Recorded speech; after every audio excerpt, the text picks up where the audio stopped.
How are we? Good to see all of you. It's an honor to be here with all of you. A lot of familiar faces in the room, a lot of new faces. And President Trump is back, and the golden age of America has most definitely begun. The Senate has already confirmed 5 of President Trump's exceptional cabinet nominees: Secretary of State Marco Rubio, Defense Secretary Pete Hegseth, CIA Director John Ratcliffe, Homeland Security Secretary Kristi Noem, and Treasury Secretary Scott Bessent. It is imperative that the Senate continues to confirm the remainder of the president's well-qualified nominees as quickly as possible. As you have seen during the past week, President Trump is hard at work fulfilling the promises that he made to the American people on the campaign trail. Since taking the oath of office, President Trump has taken more than 300 executive actions, secured nearly $1 trillion in U.S. investments, deported illegal alien rapists, gang members, and suspected terrorists from our homeland, and restored common sense to the federal government. I want to take a moment to go through some of these extraordinary actions. On day 1, President Trump declared a national emergency at our southern border to end the 4-year-long invasion of illegal aliens under the previous administration. Additionally, President Trump signed an executive order to end catch and release and finish construction of his effective border wall. By using every lever of his federal power, President Trump has sent a loud and clear message to the entire world. America will no longer tolerate illegal immigration, and this president expects that every nation on this planet will cooperate with the repatriation of their citizens. As proven by this weekend, when President Trump swiftly directed his team to issue harsh and effective sanctions and tariffs on the Colombian government, upon hearing they were denied a U.S. military aircraft full of their own citizens who were deported by this administration. Within hours, the Colombian government agreed to all of President Trump's demands, proving America is once again respected on the world stage. So, to foreign nationals who are thinking about trying to illegally enter the United States, think again. Under this president, you will be detained and you will be deported. Every day, Americans are safer because of the violent criminals that President Trump's administration is removing from our communities. On January 23rd, ICE New York arrested a Turkish national for entry without inspection who is a known or suspected terrorist. On January 23rd, ICE San Francisco arrested a citizen of Mexico unlawfully present in the United States who has been convicted of continuous sexual abuse of a child aged 14 years or younger. ICE St. Paul has arrested a citizen of Honduras who was convicted of 4th-degree criminal sexual conduct with a minor. ICE Buffalo arrested a citizen of Ecuador who has been convicted of rape. ICE Boston arrested a citizen of the Dominican Republic who has a criminal conviction for 2nd-degree murder. This criminal was convicted of murder for beating his pregnant wife to death in front of her 5-year-old son. And ICE St. Paul also arrested a citizen of Mexico who was convicted of possessing pornographic material of a minor on a work computer. These are the heinous individuals that this administration is removing from American communities every single day, and to the brave state and local law enforcement officers, CBP, and ICE agents who are helping in the facilitation of this deportation operation, President Trump has your back, and he is grateful for your hard work. On the economic front, President Trump took immediate action to lower costs for families who are suffering from 4 long years of the Biden administration's destructive and inflationary policies. President Trump ordered the heads of all executive departments and agencies to help deliver emergency price relief to the American people, untangle our economy from Biden's regulatory constraints, and end the reckless war on American energy. President Trump also signed sweeping executive orders to end the weaponization of government and restore common sense to the federal bureaucracy. He directed all federal agencies to terminate illegal diversity, equity, and inclusion programs to help return America to a merit-based society. President Trump also signed an executive order declaring it is now the policy of the federal government that there are only 2 sexes, male and female. Sanity has been restored. Before I take your questions, I would like to point out to all of you once again have access to the most transparent and accessible president in American history. There has never been a president who communicates with the American people and the American press corps as openly and authentically as the 45th and now 47th president of the United States. This past week, President Trump has held multiple news conferences, gaggled on Air Force One multiple times, and sat down for a two-part interview on Fox News, which aired last week. As Politico summed it up best, Trump is everywhere again. And that's because President Trump has a great story to tell about the legendary American revival that is well underway. And in keeping with this revolutionary media approach that President Trump deployed during the campaign, the Trump White House will speak to all media outlets and personalities, not just the legacy media who are seated in this room. Because according to recent polling from Gallup, Americans' trust in mass media has fallen to a record low. Millions of Americans, especially young people, have turned from traditional television outlets and newspapers to consume their news from podcasts, blogs, social media, and other independent outlets. It's essential to our team that we share President Trump's message everywhere and adapt this White House to the new media landscape in 2025. To do this, I'm excited to announce the following changes will be made to this historic James S. Brady briefing room, where Mr. Brady's legacy will endure. This White House believes strongly in the First Amendment, so it's why our team will work diligently to restore the press passes of the 440 journalists whose passes were wrongly revoked by the previous administration.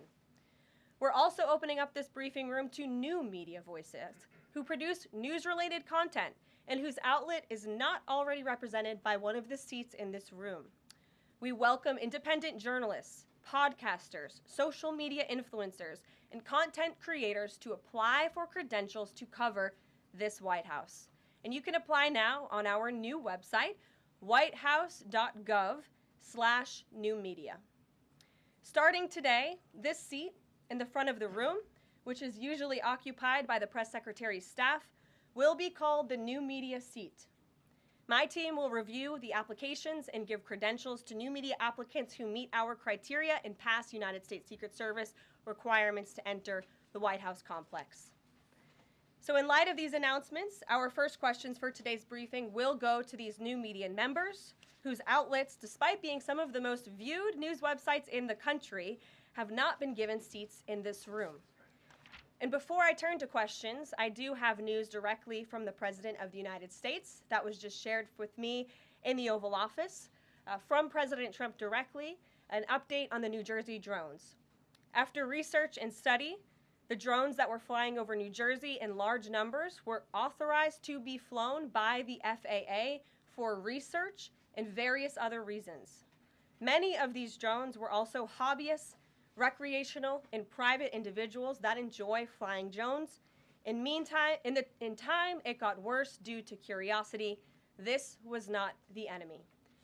A statement from the President of the United States to start this briefing with some news. And with that, I will turn it over to questions. And we will begin with our new media members, Mike Allen from Axios, Matt Boyle from Breitbart. Mike, why don't you go ahead? Thank you very much. Caroline, does the President see anything fishy about DeepSeek, either its origins or its cost? And could China's ability to make these models quicker, cheaper, affect our thinking about expanding generation data centers, chip manufacturing? Sure. The President was asked about DeepSeek last night on Air Force One when he gaggled for, I think, the third or fourth time throughout the weekend with members of the traveling press corps. The President said that he believes that this is a wake-up call to the American AI industry. The last administration sat on their hands and allowed China to rapidly develop this AI program. And so President Trump believes in restoring American AI dominance. And that's why he took very strong executive action this past week to sign executive orders to roll back some of the onerous regulations on the AI industry. And President Trump has also proudly appointed the first AI and crypto czar at this White House, David Sachs, whom I spoke with yesterday, very knowledgeable on this subject, and his team is here working every single day to ensure American AI dominance.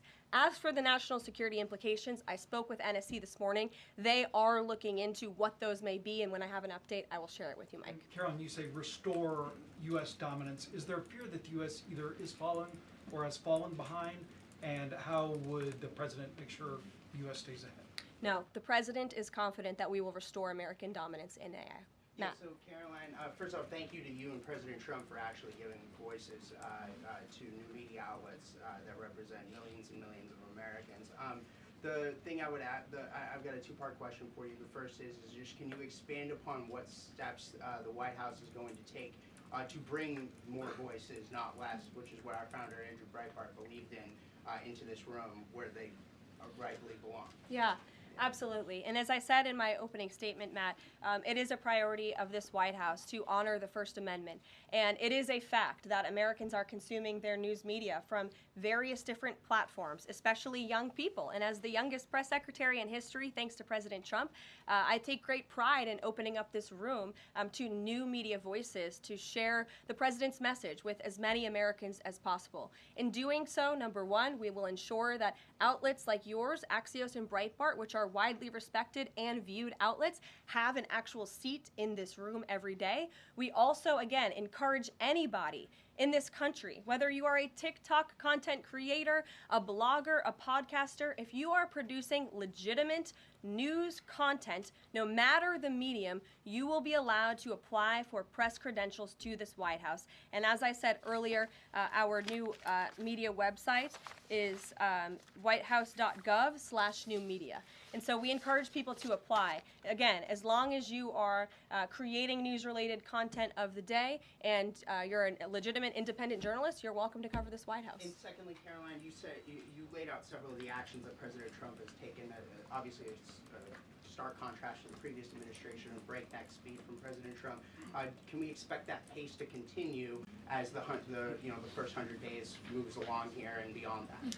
Absolutely. There's no doubt President Trump has always been the hardest working man in politics. I think that's been proven over the past week. This president has again signed more than 300 executive orders. He's taken historic action. I gaggled aboard Air Force One to mark the first 100 days of this administration, 4 p.m. last Friday, or first 100 hours rather. And this president did more in the first 100 hours than the previous president did in the first 100 days. So President Trump, I think you can all expect for him to continue to work at this breakneck speed, so I hope you're all ready to work very hard. I know that we are.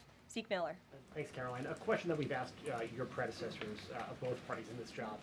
When you're up here in this briefing room speaking to the American public, do you view yourself and your role as speaking on, advocating on behalf of the president or providing the unvarnished truth that is, not to lie, not to obfuscate to the American people? I commit to telling the truth from this podium every single day. I commit to speaking on behalf of the President of the United States. That is my job. And I will say it's very easy to speak truth from this podium when you have a president who is implementing policies that are wildly popular with the American people, and that's exactly what this administration is doing. It's correcting the lies and the wrongs of the past 4 years, many of the lies that have been told to your faces in this very briefing room. I will not do that. But since you brought up truth, Zeke, I would like to point out, while I vowed to provide the truth from this podium, we ask that all of you in this room hold yourselves to that same standard. We know for a fact there have been lies that have been pushed by many legacy media outlets in this country about this president, about his family, and we will not accept that. We will call you out when we feel that your reporting is wrong or there is misinformation about this White House. So yes, I will hold myself to the truth, and I expect everyone in this room to do the same. And Caroline, just on a substantive question, yesterday the White House Office of Management and Budget directed across the board freeze, with some exceptions for individual assistance, we understand, to federal grants. It's caused a lot of confusion around the country among Head Start providers, among providers services to homeless veterans, Medicaid providers, states saying they're having trouble accessing the portal. Could you help us clear up some of the confusion, give some certainty to folks, and also is that uncertainty, how does that uncertainty service the president's voters? Well, I think there's only uncertainty in this room amongst the media. There's no uncertainty in this building. So let me provide the certainty and the clarity that all of you need. This is not a blanket pause on federal assistance and grant programs from the Trump administration. individual assistance. That includes, I'm not naming everything that's included, but just to give you a few examples, Social Security benefits, Medicare benefits, food stamps, welfare benefits, assistance that is going directly to individuals will not be impacted by this pause. And I want to make that very clear to any Americans who are watching at home who may be a little bit confused about some of the media reporting. This administration, if you are receiving individual assistance from the federal government, you will still continue to receive that. However, it is the responsibility of this president and this administration to be good stewards of taxpayer dollars. That is something that President Trump campaigned on. That's why he has launched DOGE, the Department of Government Efficiency, who is working alongside OMB. And that's why OMB sent out this memo last night, because the president signed an executive order directing OMB to do just this. And the reason for this is to ensure that every penny that is going out the door is not conflicting with the executive orders and actions that this president has taken. So what does this pause mean? It means no more funding for illegal DEI programs. It means no more funding for the Green New scam that has cost American taxpayers tens of billions of dollars. It means no more funding for transgenderism and wokeness across our federal bureaucracy and agencies. No more funding for Green New Deal social engineering policies. Again, people who are receiving individual assistance, you will continue to receive that. And President Trump is looking out for you by issuing this pause because he is being good steward of your taxpayer dollars. Thanks, Caroline. Sure. How long is this pause going to last, and how is the Trump administration recommending that organizations that rely on federal funding make payroll, pay their rent in the meantime? It is a temporary pause, and the Office of Management and Budget is reviewing the federal funding that has been going out the door. Again, not for individual assistance, but for all of these other programs that I mentioned. I also spoke with the incoming director of OMB this morning, and he told me to tell all of you that the line to his office is open for other federal government agencies across the board, and if they feel that programs are necessary and in line with the president's agenda, then the Office of Management and Budget will review those policies. I think this is a very responsible measure. Again, the past 4 years, we've seen the Biden administration spend money like drunken sailors. It's a big reason we've had an inflation crisis in this country, and it's incumbent upon this administration to make sure, again, that every penny is being accounted for honestly. Why impose this pause with so little notice? Why not give organizations more time to plan for the fact that they are about to lose, in some cases, really crucial federal funding, at least for a period of time? There was notice. It was the executive order that the president signed. There's also a freeze on hiring, as you know, a regulatory freeze, and there's also a freeze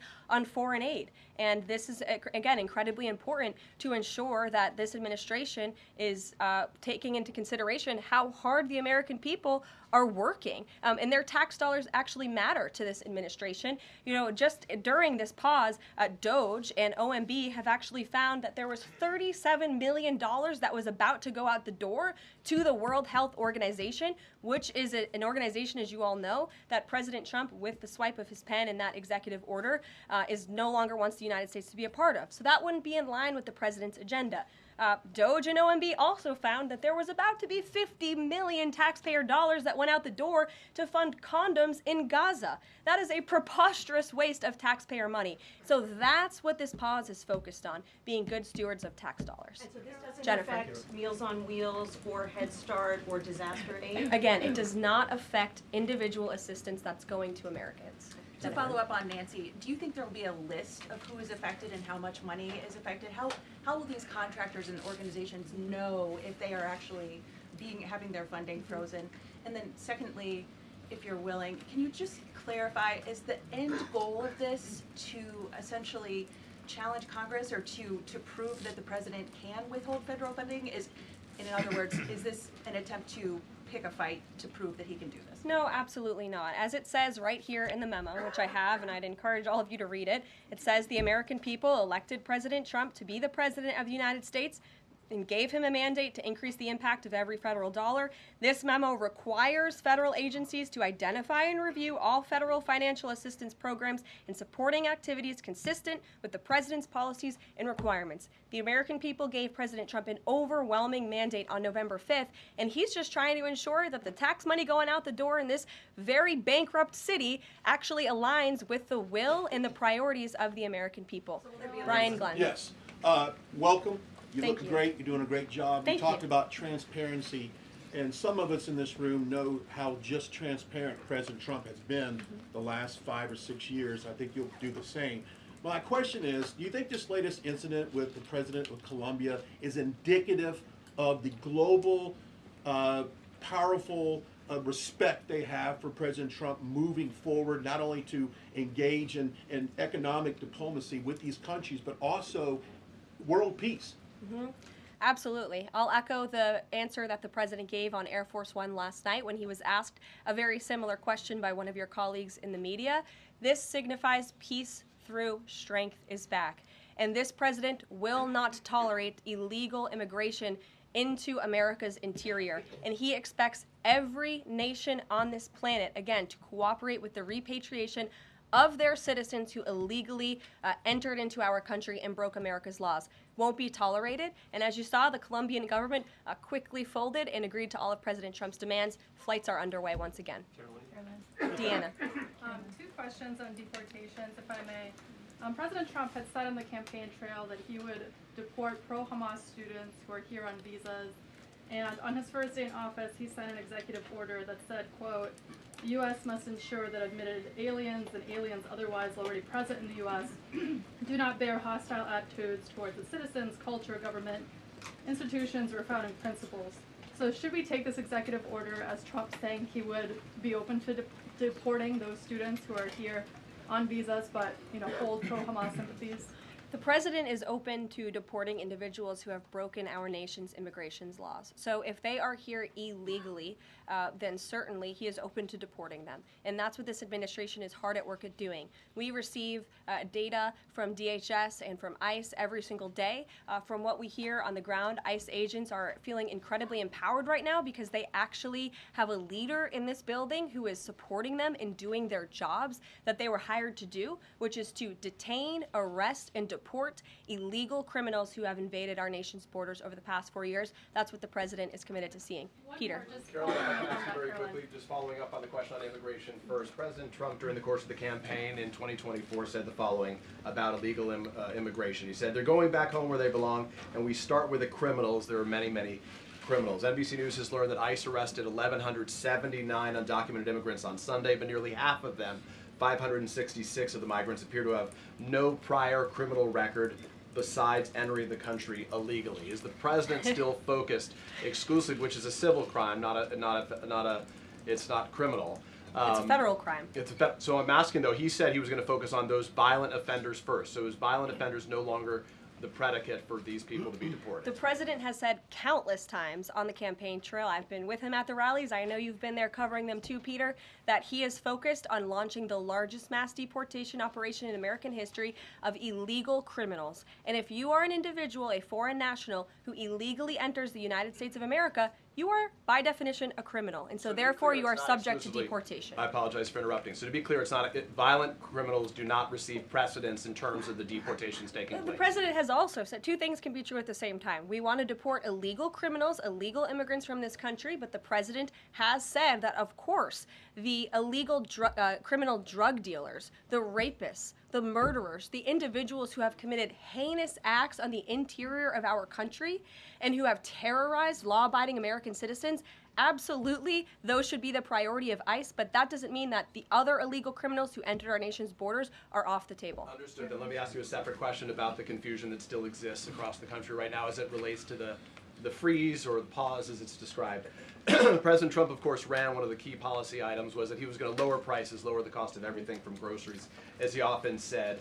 But in many of the cases, it would seem that some of these moves could raise prices for real Americans on everything from low-income heating, that program, child care programs.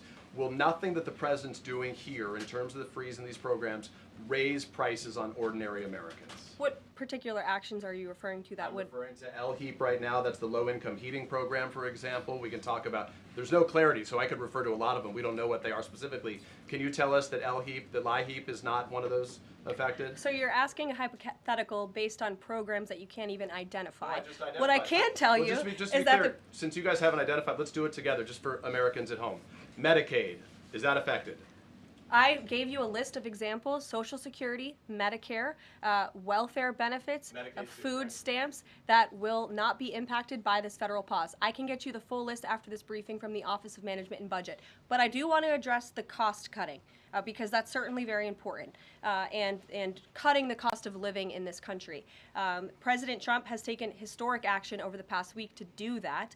He actually signed a memorandum to deliver emergency price relief for American families, which took a number of actions. I can walk you through those.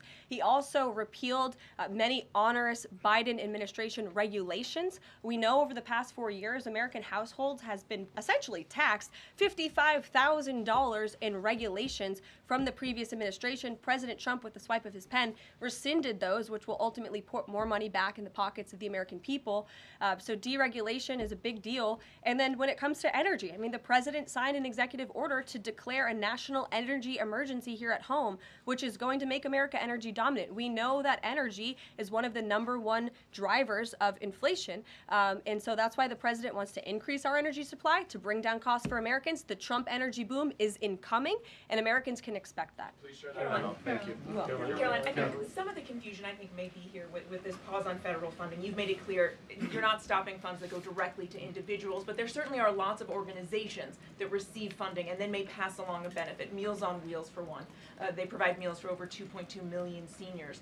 What is the president's message to Americans out there, many of whom supported him and voted for him, who are concerned that this is going to impact them directly, even if, as you said, the funding isn't coming directly to their wallet? I have now been asked and answered this question 4 times. To individuals at home who receive direct assistance from the federal government, you will not be impacted by this federal freeze. In fact, OMB just sent out a memo to Capitol Hill with Q&A to clarify some of the questions and the answers that all of you are asking me right now. Again, direct assistance will not be impacted. I've been asked and answered about this OMB memo. There's many other topics of the day. Jackie But Heinrich. indirect assistance, Caroline, if it's going to another organization and then trickling down. Direct assistance that is in the hands of the American people will not be impacted. Again, as I said to Peter, we will continue to provide that list as it comes to fruition. But OMB right now is focused on analyzing the federal government's spending, which is exactly what the American people elected President Trump to do. And one question on immigration, Caroline, on immigration. Of the 3,500 arrests ICE has made so far since President Trump came back into office, can you just tell us the numbers? How many have a criminal record versus those who are just in the country illegally? All of them, because they illegally broke our nation's laws and therefore they are criminals as far as this administration goes. I know the last administration didn't see it that way, so it's a big culture shift in our nation to view someone who breaks our immigration laws as a criminal, but that's exactly what they are. But you made a point of going with the worst first. They all have a criminal record? And welcome to the briefing If they room. broke our nation's laws, yes, they are criminal, yes. Thank you. On stripping security details for figures like John Bolton, Pompeo, Brian Hook, Senator Tom Cotton said that he's seen the intelligence and the threat from Iran is real for anyone who played a role in the Soleimani strike. He voiced concern it wouldn't just impact those individuals, but potentially their family, innocent bystanders, friends, anyone who's near them when they're out in public.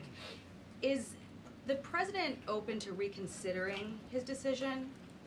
The president was asked and answered this yesterday, and he was firm in his decision despite some of the comments that you had referenced, and he's made it very clear that he does not believe American taxpayers should fund security details for individuals who have served in the government for the rest of their lives, and there's nothing stopping these individuals that you mentioned from obtaining private security. That's where the president stands on it. I have no updates on that. Is there any concern that this decision might jeopardize the administration's ability to hire the best advisors for these kinds of positions in the future? No, in fact, I've talked to the Presidential Personnel Office, who has told me directly that there is such an influx of resumes for this administration that it's incredibly overwhelming. There is no lack of talent for the Trump administration. Reagan Reed. Would he take any responsibility if anything happened to these people? Would he feel at all that his decision was a factor in that? The president was asked and answered this yesterday. I defer you to his Thanks, comments. Caroline. Reagan, since you're in the back row, I hear you. The back row hasn't gotten much attention in the last 4 years, so I'm happy to answer your question. I can project. Does the president intend to permanently cut off funding to NGOs that are bringing illegal foreign nationals to the country, such as Catholic Charities? I am actually quite certain that the president signed an executive order that did just that, and I can point you to that. One more, Caroline. President Trump issued an executive order on increased vetting for refugees and visa applications. Right. Part of that order was considering an outright ban for countries that have deficient screening processes. Has the president considered yet which countries might fall into this category, or countries like Afghanistan or Syria under consideration for a full ban? Yeah, so the president signed an executive order to streamline the vetting for visa applicants and for illegal immigrants in this country who are coming, of course, from other nations. It also directed the Secretary of State to review the process and make sure that other countries around the world are being completely transparent with our nation and the individuals that they are sending here. And so the Secretary of State has been directed to report back to the president. I haven't seen that report yet. We've only been here for a few days.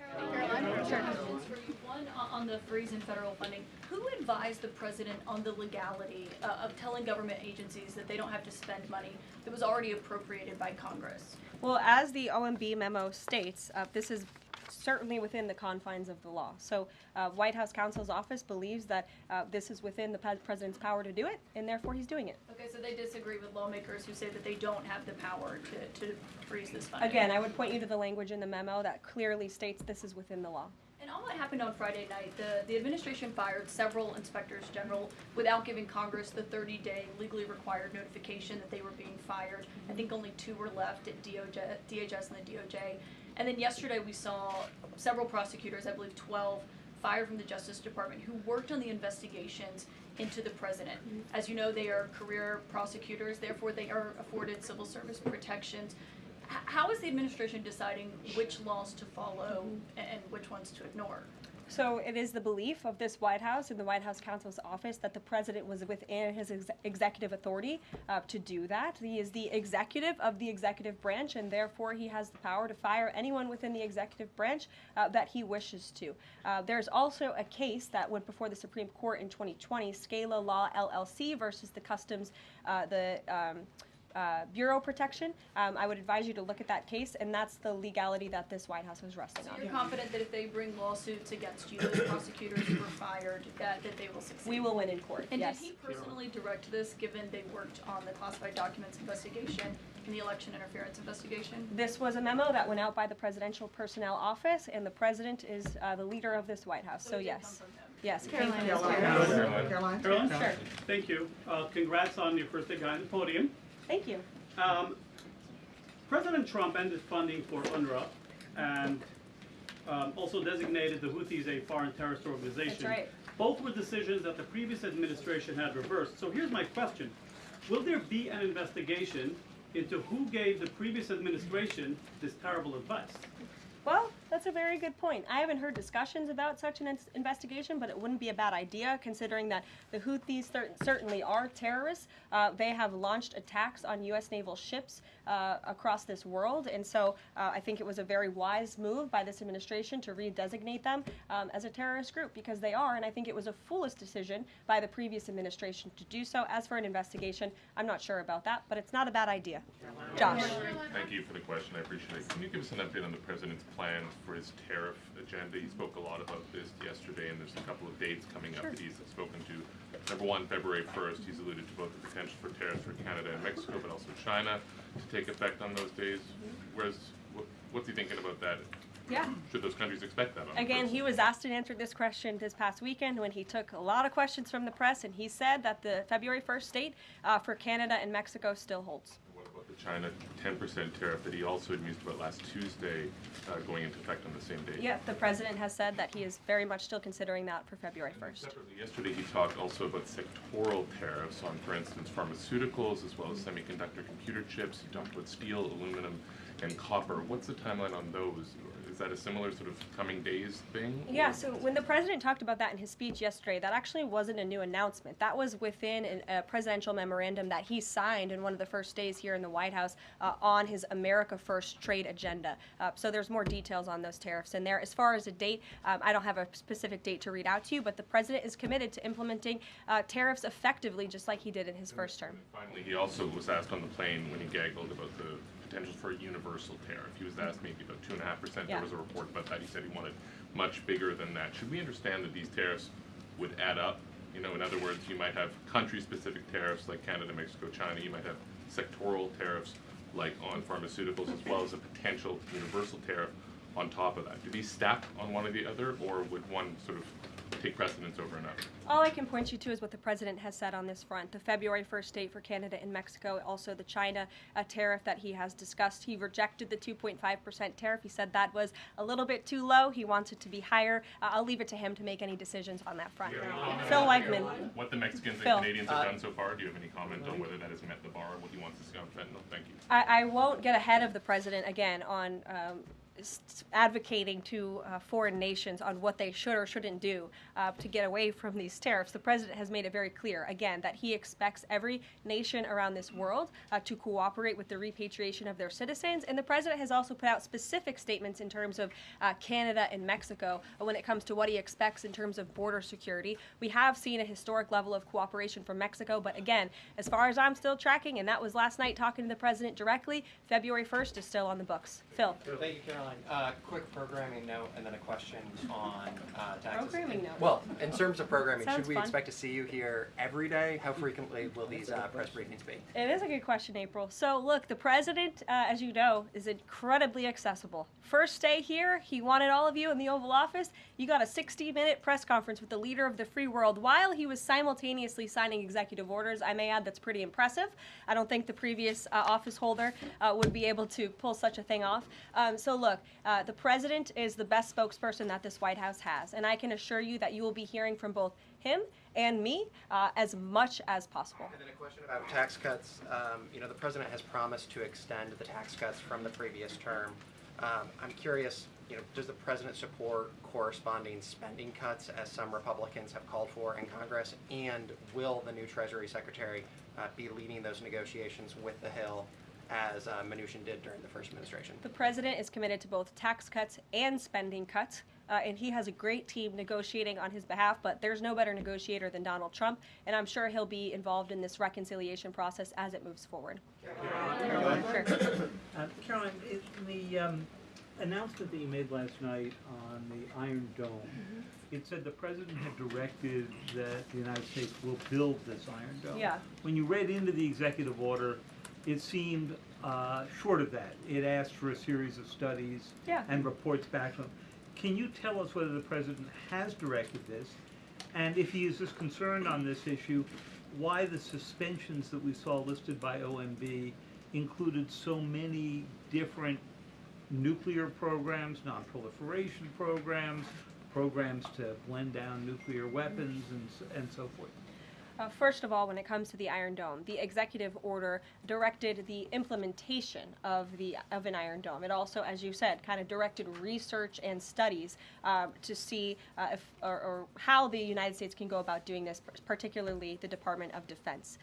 When it comes to the other question that you asked about those specific programs, again, I would say this is not a ban. This is a temporary pause and a freeze to ensure that all of the money going out from Washington, D.C. is aligned with the president's agenda. And as the Office of Management and Budget has updates on what will be kickstarted once again, I will provide those to you. Just to clarify for a sec what you were saying before on Medicaid. It wasn't clear to me whether you were saying that no Medicaid would be cut off. Obviously, a lot of this goes to states before it goes to individuals and so forth. So are you guaranteeing here that no individual now on Medicaid would see a cutoff because of the pause? I'll check back on that and get back to you. John. Thanks a lot, Caroline. As you know, in the first week that the president was in office, signed an executive order as it relates to birthright citizenship, trying to eliminate that. Now, 22 state attorney generals have said that this is unconstitutional. A federal judge has just agreed with their argument. What's the administration's argument for doing away with birthright citizenship? The folks that you mentioned have a right to have that legal opinion, but it is in disagreement with the legal opinion of this administration. This administration believes that birthright citizenship is unconstitutional, and that is why President Trump signed that executive order. Illegal immigrants who come to this country and have a child are not subject to the laws of this jurisdiction. That's the opinion of this administration. We have already appealed the lawsuit that was filed against this administration, and we are prepared to fight this all the way to the Supreme Court if we have to, because President Trump believes that this is a necessary step to secure our nation's borders and protect our homeland. Monica. On foreign policy, Caroline, on foreign policy, if I may, the president's commitment to the NATO Defense Alliance, is it as strong as the prior administration? Is it the same as when he served as president in his first term in office? As long as NATO pays their fair share, and President Trump has called on NATO allies to increase their defense spending to 5%. You actually saw the head of NATO at Davos last week on Bloomberg television saying that President Trump is right, and if Europe wants to keep itself safe, they should increase their defense spending. I would just add that there was no greater ally to our European allies than President Trump in his first term. The world for all nations in Europe, and of course here at home, was much safer because of President Trump's peace through strength diplomatic approach. Monica. Thank you, Caroline, and it's great to finally be called on as well in the briefing room. I appreciate that. You're welcome. Of course, we know President Trump just got back from North Carolina and California meeting with victims of natural disasters. There's the 2-year anniversary of the East Palestine, Ohio toxic train derailment. Does the president have any plans to go visit the victims of that toxic spill, or just visit in general? No plans that I can read out for you here. If that changes, I will certainly keep you posted. What I can tell you is that President Trump still talks about his visit to East Palestine, Ohio. That was one of the turning points, I would say, in the previous election campaign, where Americans were reminded that President Trump is a man of the people, and he, as a candidate, visited that town that was just derailed by the train derailment, no pun intended, and he offered support and hope, just like I saw the president do this past week. It was a purposeful decision by this president on his first domestic trip to go to North Carolina and to California to visit with Americans who were impacted by Hurricane Helene and also by the deadly fires. A red state and a blue state, both of which feel forgotten by the previous administration and the federal government. That is now ended under President Trump. He will continue to put Americans first, whether they're in East Palestine, in Pacific Palisades, or in North Carolina. Sure. Thank you, Caroline. On California, could you please clarify what the military did with the water last night as referenced in the president's Truth Social post? The water has been turned back on in California, and this comes just days after President Trump visited Pacific Palisades, and as you all saw, applied tremendous pressure on state and local officials in Pacific Palisades, including Los Angeles Mayor Karen Bass, to turn on the water and to direct that water to places in the south and in the middle of the state that have been incredibly dry, which has led to the expansion, the rapid expansion of these fires. So could you clarify what the military's role was, where the water came from, and how it got there? Again, the Army Corps of Engineers has been on the ground in California to respond to the devastation from these wildfires, and I would point out that just days after President Trump visited the devastation from these fires, the water was turned on. That is because of the pressure campaign he put on state and local officials there who clearly lack all common sense. And I will never forget being at that roundtable with the president last week and hearing the frustration in the voices of Pacific Palisades residents who feel as though their government has just gone insane. Before President Trump showed up on the scene, Karen Bass was telling private property owners that they would have to wait 18 months to access their private property. So this administration, the president and his team that's on the ground in California, Rick Grenell, who he has designated to oversee this great crisis, it will continue to put pressure on Karen Bass and state and local officials to allow residents to access their properties. This is a huge part of it. These residents want to take part in their own clearing out of their properties. They should be able to do that. It's the United States of America. What happened to our freedom? Clearly it's gone in California, but not anymore under President Trump. April. Caroline, welcome to the briefing room. Thank you. Several questions. One on the pause. Will minority-serving institutions, preferably colleges and universities, have those monies held back temporarily at this moment? Again, I have not seen the entire list because this memo was just sent out. So I will provide you all with updates as we receive them, okay? Also, secondly, when it comes to immigration, there is this southern border focus. What happens to those who've overstayed their visas? That is part of the broken immigration system. In 2023, there was a report by the Biden administration, the Homeland Security Department, that said overstays of visas were 3 times more than usual. Will there be a focus on the overstays for visas as well? If an individual is overstaying their visa, they are therefore an illegal immigrant residing in this country and they are subject to deportation. And also yes. lastly, as we're dealing with anti-DEI, anti-woke efforts, we understand this administration is thinking about celebrating Black History Month. Have you got any word on that? Anything that you can offer to us? As far as I know, this White House certainly still intends to celebrate, and we will continue to celebrate American history and the contributions that all Americans, regardless of race, religion, or creed, have made to our great country, and America is back. Christian Day Talk. Thanks, Caroline. Just real quick, you mentioned the inflation executive order the president signed, but egg prices have skyrocketed since President Trump took office, so what specifically is he doing to lower those costs for Americans? Really glad you brought this up because there is a lot of reporting out there that is putting the onus on this White House for the increased cost of eggs. I would like to point out to each and every one of you that in 2024, when Joe Biden was in the Oval Office or upstairs in the residence sleeping, I'm not so sure, egg prices increased 65% in this country. We also have seen the cost of everything, not just eggs. Bacon, groceries, gasoline have increased because of the inflationary policies of the last administration. As far as the egg shortage, what's also contributing to that is that the Biden administration and the Department of Agriculture directed the mass killing of more than 100 million chickens, which has led to a lack of chicken supply in this country, therefore a lack of egg supply, which is leading to the shortage. So I will leave you with this point.